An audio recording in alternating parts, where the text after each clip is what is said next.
Halo guys, kembali lagi dengan saya Kali Masada dari Akademi Kripto. Di video kali ini kita akan membahas mengenai bagaimana cara bertahan jangka panjang di market. Saya tahu mungkin saat ini, detik ini juga ya, di balik layar itu teman-teman udah berpikir untuk menyerah. Beberapa bulan ini memang kondisi market kripto ini sangat sulit diprediksi dan cenderung turun ya, karena kebijakan-kebijakan makro yang di luar kendali dari kita. Saya yakin nih teman-teman bukan hanya bergetar nih, tapi berpikir juga, apakah saya harus quit sekarang? Apakah kripto ini tidak cocok untuk saya dan apakah saya harus move on ke hal yang lain?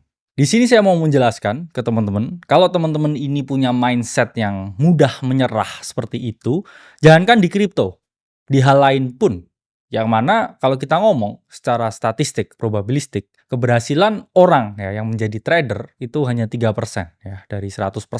Yang mana ya itu kecil sekali. Tapi kalau kita bandingkan juga dengan statistik ya, orang yang akan berhasil sebagai seorang wirausaha misalkan, yaitu hanya 5% dari ya 100%. Jadi nggak jauh beda ya statistik keberhasilan antara seorang pelaku di market ya, trader, dengan mereka yang menjadi seorang wirausahawan. Jadi meskipun teman-teman mau quit di sini dan oke lah saya jual makanan di depan rumah, itu pun juga chance-nya berhasil juga kecil ya teman-teman.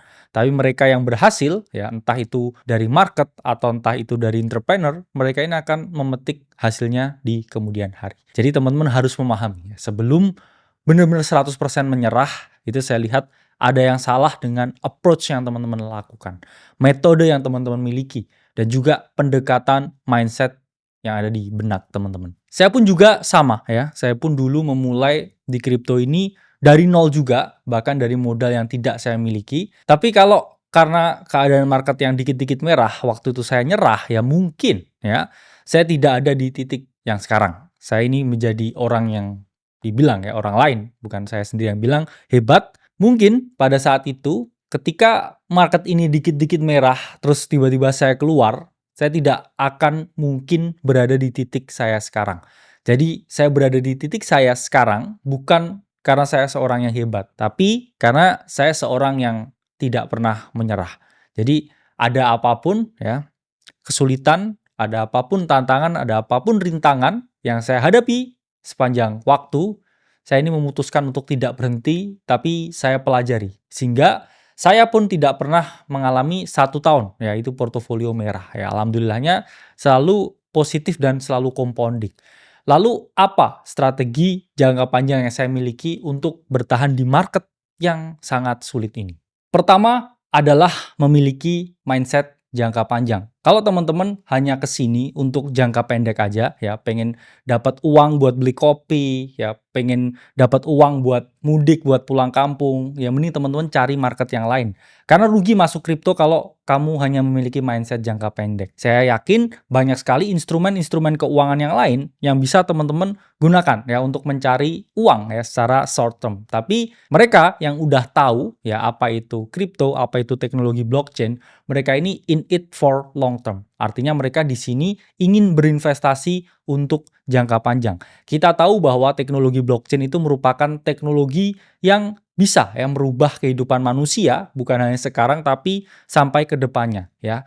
Bahkan bukan hanya industri finance atau finansial yang akan terintegrasi dengan blockchain, tapi hampir seluruh teknologi yang kita miliki saat ini. Karena blockchain is the future. Dan CAGR ya dari teknologi blockchain itu sendiri ini mencapai lebih dari 60% setiap tahunnya. Bayangkan teman-teman ada suatu industri yang growth rate-nya yaitu 60% setiap tahun, tapi teman-teman nggak mau berinvestasi di situ.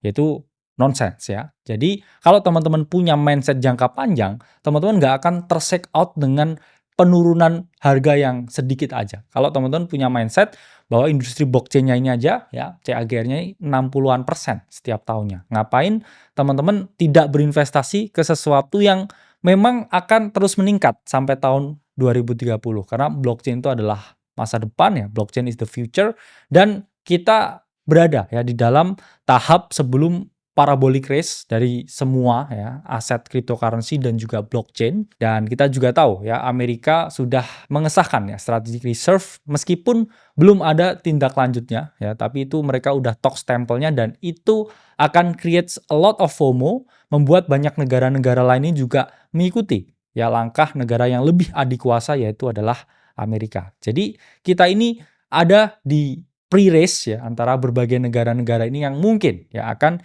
merebutkan Bitcoin dan mengadopsi teknologi cryptocurrency. Dua adalah terapkan strategi yang tepat. Kalau teman-teman punya mindset jangka panjang, nggak mungkin teman-teman ini memiliki strategi untuk jangka pendek. Kalau mindsetnya udah jangka panjang, strateginya juga jangka panjang juga.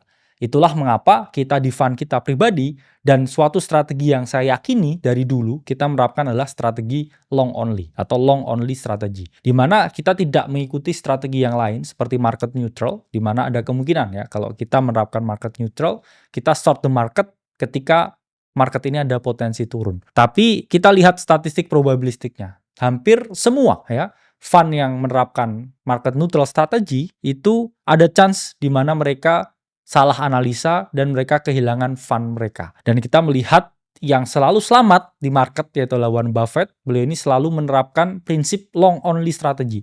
Jadi dia selalu membeli dengan mindset bahwa dalam jangka panjang market ini akan terus mengalami kenaikan. Dan kalau kita lihat tesisnya kripto ya dengan blockchain yang memiliki CAGR ya 60% lebih setiap tahunnya, ya kita bisa memiliki tesis bahwa dalam jangka panjang ya semua harga aset-aset cryptocurrency ini terus mengalami kenaikan.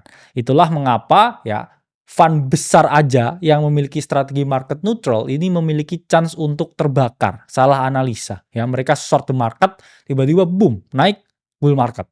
Ya, mereka akan kehilangan semua fund mereka dan itu fundnya itu dana nasabah. Apalagi teman-teman di sini ya dengan keterbatasan tools yang kalian miliki. Kalian paling cuman pakai trading view ya gambar garis. Oke, ini resistance, saya short pakai semua duit saya dan kemudian tiba-tiba bull market. Market nge-pump dan teman-teman akan kehilangan semua ya uang yang kalian miliki, kalian termargin call dan udah nggak ada saldo lagi.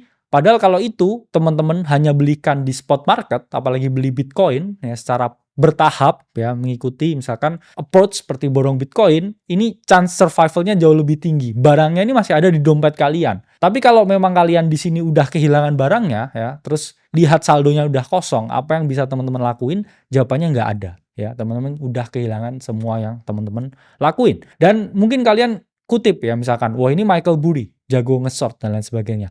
Michael Burry itu lebih banyak salahnya daripada benernya. Ya, mungkin benernya ketika 2008 ya housing bubble. Tapi selain itu, beliau ini nge-short dan salah semua. Tahun lalu pun Burry juga predik ya economic downturn dan beliau itu short juga S&P. Dan teman-teman tarik ya, S&P dari tahun kemarin sampai sekarang itu mengalami kenaikan. Dan itu hampir separuh ya dari dana fund yang beliau miliki. Jadi beliau hampir kehilangan ya mungkin estimasi 30-40% fund yang dimiliki ya. Kalau itu udah billions. Tapi bayangkan teman-teman kalau misalkan punya uang 100 juta lah ya. Terus sama kayak Michael Burry, short the market ketika mau bull dan teman-teman akan kehilangan 30% sampai 40%. Duitnya sisa 60 juta, terus teman-teman bingung, terus teman-teman mau short lagi dan teman-teman kehilangan semuanya. Itu sering sekali terjadi. Dan secara rasio ya antara long dan juga short, kalau teman-teman lihat sebelum downfall dari market sebulan terakhir ini, ketika Trump mulai menjabat ya sebelum ada kebijakan tarif, itu kalau kita lihat long to short rasionya yaitu kurang lebih 90 banding 10. Jadi memang 90 trader ini memiliki kebiasaan ya atau mindset untuk long only. Tapi salahnya mereka adalah long only tapi menggunakan leverage. Jadi saat ini ya ketika per video ini di syuting, Bitcoin ada di harga sekitar 80.000. Ini adalah biggest liquidation event tertinggi ya, terbesar. Yang mana terakhir kali kita ada di level ini yaitu adalah di levelnya FTX crash ya di tahun 2022. Bayangkan ini kita udah segede liquidation event di bear market padahal kita ini masih ada di dalam bull market kalau secara siklus ya. Harusnya akhir dari siklus yaitu di akhir tahun 2025 ini. Tapi kita udah memiliki biggest liquidation event di post bull market ini ya. Kalau kita bandingin dengan era sebelumnya yaitu adalah di bear market. Jadi bayangin berapa banyak orang yang memiliki mindsetnya oke ya long only. Tapi approach strateginya ini yang salah ya, long only with leverage ya jelas ke flush. Memang sangat sedikit sekali yang bisa berpikir kontrarian. Saya pun secara pribadi juga mengakui ya, I didn't take the contrarian side ketika saya tahu Donald Trump ini menjabat dan saya tahu beliau ini sangat pro dengan kripto, jadi saya nggak mau fit move tersebut ya. Saya akan berpikir bahwa ketika Donald Trump masuk ke office ya, ke White House, beliau ini akan menerapkan banyak kebijakan positif dan kripto akan start to pump ya, go up with parabolic move. Tapi saya waktu itu juga tidak short juga ya. Tapi saya masih memiliki beberapa cash, saya atur balance-nya dengan ada possible cash ya. Karena areanya Bitcoin sudah rawan koreksi, tapi saya tidak short the market. Dan saat ini ketika market ini sudah koreksi, saya memiliki banyak sekali liquid cash yang sudah saya siapkan ya untuk bisa saya tembak ke market dan ya saya buy the dip ya istilahnya. Jadi saya tidak melakukan short the market, tapi saya siap-siap buy the dip ya karena saya masih percaya dengan posibilitas market naik sampai akhir tahun ini. Jadi itulah perbedaan ya dengan market neutral atau menggunakan long only. Jadi long only ini selalu rebalancing lagi portofolionya dengan mengatur berapa banyak porsi Bitcoin yang saya miliki, altcoin yang saya miliki, dan juga cash yang saya miliki. Dan teman-teman juga harus tahu, ketika saya merubah 30 juta menjadi 7 miliar, itu sama sekali tanpa leverage. Saya baru menggunakan leverage ketika market memasuki bear market ya di awal tahun 2022. Itu baru saya menggunakan leverage, saya utilize leverage ya karena bisa trade dua arah. Tapi selama di bull market, my strategy was long only. Ketiga adalah memiliki money management dan juga risk management yang tepat. Teman-teman, untuk pemula ya, 70% dari portofolio teman-teman itu haruslah Bitcoin. Misalkan teman-teman ini punya uang 100 juta, jadi porsi Bitcoinnya ini harus 70 juta. Kalau teman-teman ini memiliki uang 10 juta, porsi Bitcoinnya ini harus 7 juta.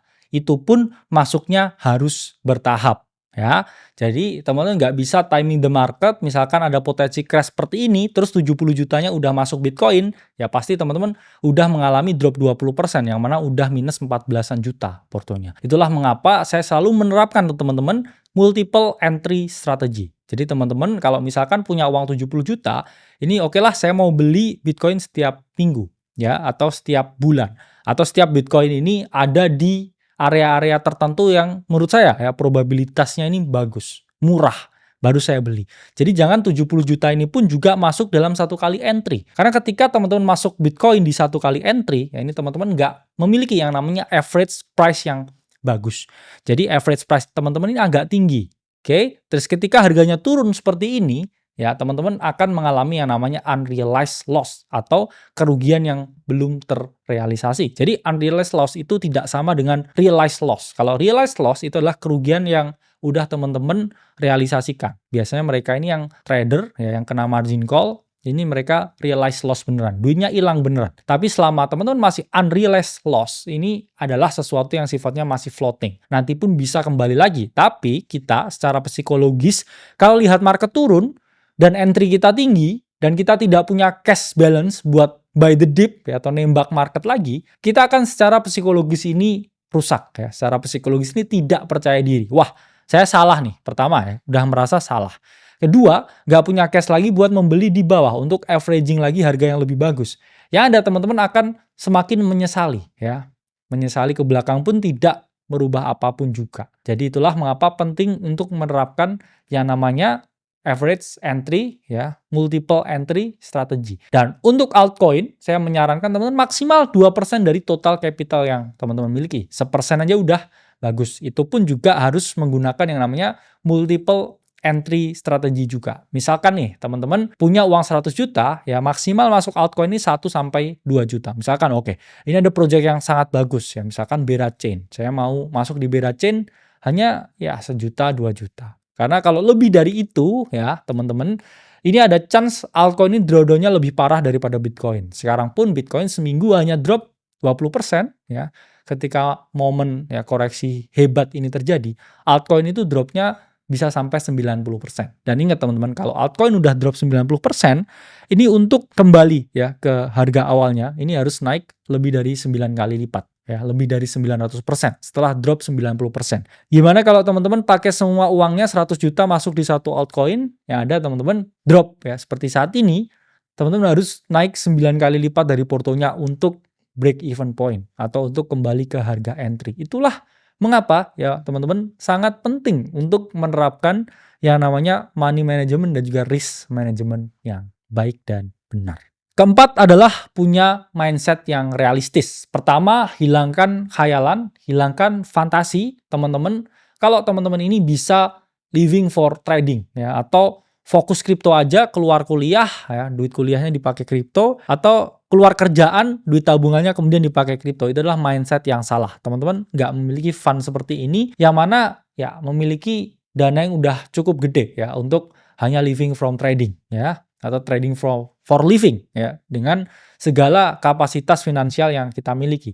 Tapi teman-teman kalau masih memulai, teman-teman hitungannya retail, teman-teman nggak bisa memiliki mindset seperti itu. Teman-teman harus memahami bahwa teman-teman membutuhkan ya pondasi yang kuat. Teman-teman membutuhkan uang yang stabil ya untuk bayar cicilan, ya untuk bayar kos-kosan, untuk bayar UKT, untuk bayar uang makan. Nggak bisa ya teman-teman berpikir bahwa oke, saya mau campur adukan dan saya akan membuat ya hidup saya tergantung sama market. Ya, kalau begitu hidup kalian pun juga tergantung. Sementara kalian kan nggak bisa makan tergantung hari ini market hijau atau merah. Masa bayar ke warung, saya makan dulu, saya nggak bisa bayar karena market hari ini merah. Nggak seperti itu. Terus misalkan mau ditagih nih kos-kosannya. Bu, saya bayarnya minggu depan ya kalau marketnya naik. Nggak bisa seperti itu. Tapi kalau teman-teman punya mindset yang bagus dan benar, dengan tidak membandingkan diri kalian dengan orang-orang di internet, karena saya hampir pastikan ya 90% cerita-cerita yang teman-teman dengar di internet itu kebanyakan fake. Ya, misalkan saya merubah ini jadi sekian, saya punya aset sekian, itu harus teman-teman telusuri lagi. Jangan teman-teman membandingkan ya teman-teman